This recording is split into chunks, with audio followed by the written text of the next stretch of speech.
வணக்கம் நண்பர்களே, எல்லோரும் எப்படி இருக்கீங்க? இப்போ பாவக்காய் தொக்கு எப்படி வைக்கணுன்ட்டு சொல்ல போகிறேன். 2 பாவக்காய், ஒரு பாவக்காய் கொண்டால் போதும். நல்ல பெரிய பாவக்காய் இருந்தால் 1, சின்னதாக இருந்தால் 2 பாவக்காய். நான் 1 தான் எடுத்திருக்கேன்.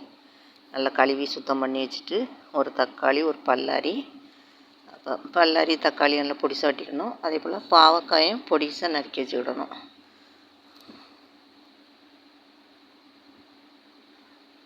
பாவக்காய் வச்சு சாப்பிடுங்க, உடலுக்கு நல்லது, கிருமி பூச்சிக்கெலாம் நல்லது, நல்லா பசி எடுக்கும் சாப்பிட்டா.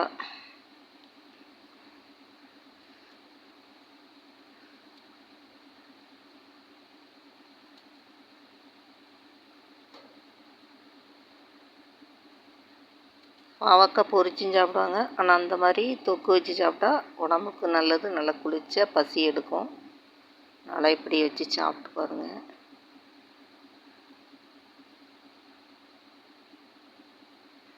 நீர்க்கடுப்பு இதெல்லாம் இருந்துச்சுன்னா அது சரியாகும் சாப்பிட்டா.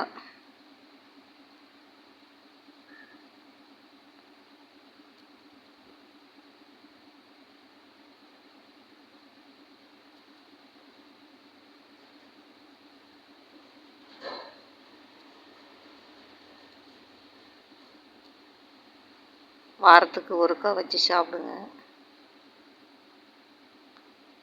பொடி பாவக்காய் வேண்டாம், அது ரொம்ப கசப்பாக இருக்கும். இது நல்ல நீல பாவக்காய் வந்து அவ்வளோ கசக்காது. கொஞ்சம் புளி பிசைஞ்சு வச்சுக்கிடுங்க. அப்புறம் ஒரு சட்டியில் எண்ணெய் ஊற்றி கடுகு மட்டும் போட்டு தாளிங்க. கருவேப்பிலையும் போட்டுக்கலாம்.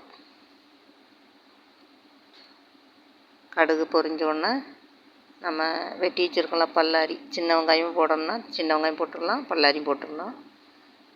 நான் பல்லாரி தான் போட்டிருக்கேன். அது வதங்கினோன்னே அப்புறம் தக்காளி போட்டு வதக்கணும்.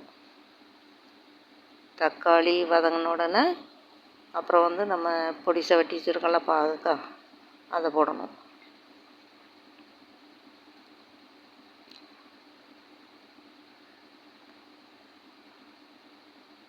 பாவக்காயும் போட்டு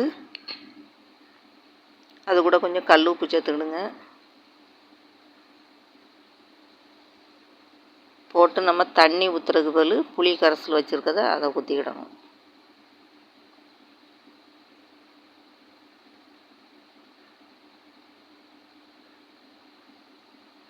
நல்லா கிளறி அப்புறம் மூடி வச்சிடணும். கொஞ்சம் வெந்த உடனே நம்ம அதை பார்த்து தண்ணி வற்றினோன்னே கொஞ்சம் மஞ்சத்தூள், அப்புறம் வந்து குழம்பு மசாலா பொடி, வத்தப்பொடி போடான்னா குழம்பு மசாலா பொடி, அதில் எல்லா பொருளும் சேர்ந்துருக்கும். போட்டு அப்புறம் தேங்காய் கூட கொஞ்சம் பெருஞ்சீரகம் அரைச்சி வச்சுருக்கோம்ல, அதையும் போட்டு நல்லா வேக வச்சு கொஞ்சம் தண்ணி இருந்துச்சுன்னா தண்ணி வற்றுற மாதிரி வைங்க. வச்சோன்னா சூப்பராக இருக்கும். குழம்பு தேவையில்லை, அதை மட்டும் போட்டு விரவி சாப்பிடுங்க. செமையாக இருக்கும். பிடிச்சிருந்தால் லைக் பண்ணுங்கள்.